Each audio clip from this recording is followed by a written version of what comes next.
احکام پڑھتے وقت ہمارے علماء اصول اور فروع کی تمیز کو بھلا دیتے ہیں۔ اصول اور فروع یہ نہیں دیکھتے کہ یہ مسئلہ اصولی ہے یا فروعی مسئلہ ہے۔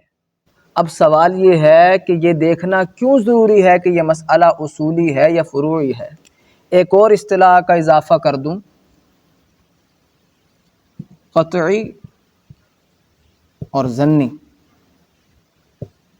احکامات پڑھتے وقت، مسائل بتاتے وقت ان دو باتوں کا سامنے ہونا لازم اور ضروری ہے۔ اگر یہ دو باتیں، یہ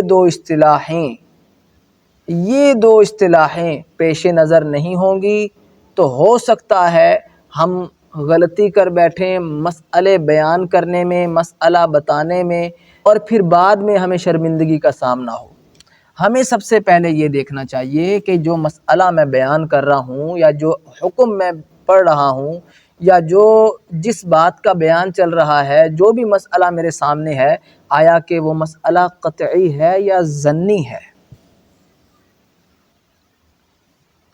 وہ مسئلہ قطعیات میں سے ہے یا ظنیات میں سے ہے۔ اگر تو وہ مسئلہ قطعیات میں سے ہے تو اس پر تو کسی کی دو رائے ہونی ہی نہیں چاہیے، تو اس پر کسی کی کوئی رائے نہیں ہونی چاہیے۔ کیوں؟ اس لیے کہ وہ قطعی ہے، اور قطعی کیا ہوتا ہے؟ جو قرآن سے ثابت ہو یا احادیث متواترہ سے ثابت ہو۔ اگر کوئی مسئلہ ظنی ہے، اور ظنی کیا ہے کہ کوئی مسئلہ احادیث سے متواترہ کے علاوہ اخبار احاد سے ثابت ہو تو وہ ظنی ہوگا۔ احکام کے باب کی بات کر رہا ہوں، احکامات میں جو مسئلہ اخبار احاد سے ثابت ہوگا تو وہ ظنی ہوگا، یا کسی بزرگ کا کوئی فتویٰ ہوگا تو ظنی ہوگا، وہ قطعی نہیں کہلایا جا سکتا۔ آپ بریلوی مسلک سے تعلق رکھتے ہیں، دیوبندی مسلک سے تعلق رکھتے ہیں، شیعہ مسلک سے تعلق رکھتے ہیں، یا اہل حدیث مسلک سے تعلق رکھتے ہیں، جس بھی مسلک اور مذہب سے آپ تعلق رکھتے ہیں، کسی بھی عالم دین سے پوچھ لیں کہ جناب یہ مسئلہ جو آپ بیان کر رہے ہیں، کوئی بھی مسئلہ ہو، یہ مسئلہ قطعی ہے یا ظنی ہے۔ اگر تو وہ مسئلہ قطعی ہے یعنی قرآن سے ثابت ہے، اور قرآن کی عبارت النص سے ثابت ہے اور احادیث متواترہ سے ثابت ہے، تو اس میں کسی کا بھی اختلاف نہیں ہونا چاہیے۔ نہ دیوبندی اس میں اختلاف کر سکتا ہے، نہ بریلوی، نہ شیعہ، نہ اہل حدیث، کوئی اس میں اختلاف نہیں کر سکتا۔ اور اگر وہ ظنی مسئلہ ہے تو اس میں ایک نہیں ہزار اختلافات بھی آ جائیں تو کوئی فرق نہیں پڑتا۔ کیوں؟ اس لیے کہ اس کی نوعیت، اس مسئلے کی نوعیت ظنی ہے، نہ کہ قطعی۔ تو احکامات پڑھتے وقت، مسائل بتاتے وقت اصول و فروع اور قطعیات اور ظنیات کو سامنے رکھنا بہت لازم اور ضروری ہے۔ اگر ہم اس بحث کو سامنے نہیں رکھتے تو ہمیں مسئلے کی نوعیت نہیں سمجھ آئے گی کہ یہ مسئلہ کس نوعیت کا ہے، کس درجے کا ہے، اس میں کتنی سختی اختیار کرنی چاہیے، کتنی نہیں اختیار کرنی چاہیے، کیا اس میں نرمی ہونی چاہیے کہ نہیں ہونی چاہیے۔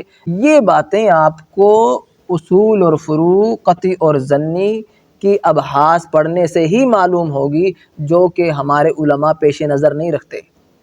اور یہ ساری بحث بیان کرنے کا مقصد یہ ہے کہ جو علماء غلطی کرتے آ رہے ہیں وہ آپ غلطی نہ کریں، اس بحث کو پیش نظر رکھیں۔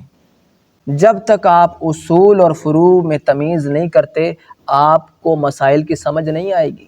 جب تک آپ قطعیات اور ظنیات میں فرق معلوم نہیں کرتے، یا آپ کے اندر اتنا ملکہ پیدا نہیں ہو جاتا کہ آپ کسی بھی مسئلے کی قطعیت اور اس کی ظنیت کا پتہ لگا سکیں، جب تک آپ کے اندر یہ مہارت نہیں آتی، جب تک آپ کے اندر یہ ملکہ اور مہارت نہیں آتی کہ یہ مسئلہ قطعی ہے یا ظنی، آپ مسائل بالکل بھی بیان نہ کریں۔ کیوں؟ اس لیے کہ آپ کو اصولی باتوں کا ہی نہیں پتہ، آپ کو اصولی ابحاث کا ہی علم نہیں، تو آپ مسئلہ بیان کر کے بعد میں صرف شرمندہ ہوں گے، اس کے علاوہ آپ کے پاس کوئی چارہ نہیں ہوگا۔ اور میں کسی ایک مسلک کے لیے پیغام نہیں پہنچا رہا، یہ ویڈیو کی صورت میں کسی ایک مسلک کو پیغام پہنچانا نہیں، بلکہ یہ جو بحث ہے، اس بحث کا تعلق چاروں مسالک سے ہے۔ اگر دیوبندی مسئلہ بیان کرے تو اس کو بھی اس بحث کو پیش نظر رکھنا ہوگا، بریلوی بیان کرے، اہل تشیع بیان کرے، اہل حدیث بیان کرے، ان کو ان ابحاث کو پیش نظر رکھنا ہوگا۔ اگر وہ پیش نظر نہیں رکھتے تو ظاہر سی بات ہے وہ غلطی کریں گے اور بعد میں شرمندہ ہوں گے۔ تو معزز و محترم علماء کرام، طلباء کرام، جو میں نے کمی دیکھی وہ کانسیپٹ اور وہ تصور آپ کے سامنے رکھ دیا۔